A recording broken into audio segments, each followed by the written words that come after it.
Cassie didn't hint, she didn't imply, she testified under oath. And what she delivered in that quiet federal courtroom didn't just rattle Sean Diddy Combs, it shook the foundations of the entire industry that stood behind him. She brought a list, a real one. Not a rumor, not speculation, a detailed, time-stamped, name-by-name account of the celebrities, assistants, producers, and handlers who were part of something darker than the public ever imagined. This wasn't about gossip, it was about structure. Who was there, when they were there, and what happened behind closed doors. Cassie wasn't just invited to Diddy's parties, she planned them. She booked the flights, confirmed the guest lists, and in some cases arranged transportation for women who had no idea what they were walking into. Some thought they were modeling, others believed they were signing deals or auditioning for videos. But the truth, according to Cassie, was something else entirely. She named over 25 people, and courtroom sources say the names dropped like bombs. Some were expected, industry figures whispered about for years, but others, they shocked even seasoned reporters. Usher, French Montana, Meek Mill, Trey Songz, Bow, Wow, a Grammy-winning R&B artist from Atlanta, a retired NFL player, a pop producer who once toured with Justin Bieber, even a reality mogul currently under federal investigation. Cassie laid it all out moment by moment, studio nights that turned into sleepovers, tour dates that ended in penthouse parties. And this wasn't a one-time thing, it was a rotation. The same names, the same rooms, week after week. She remembered their faces, their conversations, their clothes. She even recalled waking one of them up in Diddy's Miami penthouse, remembering what he wore and what he said. This wasn't a flash in the pan, it was planned, repeated, and protected. Cassie wasn't the only one speaking. Her list lined up with testimonies from others, Roger Bonds, Gene Deal, Jaguar Wright, and 2 former assistants now under protection. They confirmed the existence of a so-called playlist, a spreadsheet tracking who attended which event, who they were with, and when. It covered 5 years. Labeled, sorted, cross-referenced, then came the fallout. Celebrities started deleting posts. One actor scrubbed years of Instagram the same night the leak hit. A rapper canceled a podcast appearance without explanation.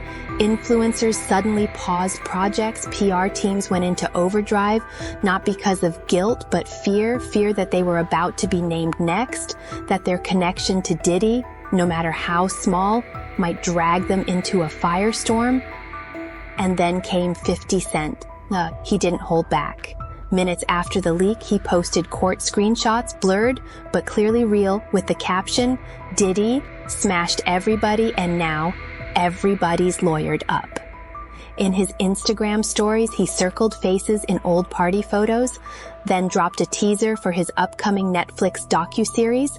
It featured silhouettes stepping into a luxury penthouse, a voiceover whispering, they knew, and a still frame on a blurry guest list with one word in bold, confirmed. Behind the scenes, brands cut ties. One luxury label pulled out of a campaign overnight, no statement, just gone. A major music festival erased Diddy's name from its archive. Label executives with ties to his event planning teams were suddenly on leave. Meetings canceled, sponsorships frozen. The silence wasn't just strategic, it was survival. Prosecutors, according to insiders, are now considering expanding the charges. This isn't just about trafficking or assault anymore, it's potentially about RICO, enterprise-level conspiracy. Because if enough people helped arrange, protect, or profit from what Cassie exposed, then the case doesn't stop with one man. It points to a machine, a network that enabled him. Then came the coldest moment in the courtroom. The prosecutor looked Cassie in the eye and asked, "Are the names on your list people the public would be shocked by?" She didn't hesitate. "Some," she said, "are legends. Some are people I used to look up to." That was all she said. But it was enough. A physical copy of the list was quietly handed to the judge, sealed, logged, One blurry photo, leaked later, showed the document being carried out with one faint name barely visible beneath a folder's corner. No one has confirmed it, but that hasn't stopped the internet from guessing. And now, the cleanup is visible everywhere. Influencers are disappearing from brand rosters. Label artists are laying low. Entire PR teams are working overtime to erase digital footprints. Because Cassie didn't just take aim at Diddy, she cracked open the architecture that protected him, the managers, the stylists, the silent assistants, the invisible hands behind the velvet rope, and what comes next might not be another rumor, another lawsuit, or another headline. It might be a reckoning. So now the question isn't, did this really happen? The question is, how many people helped him get away with it?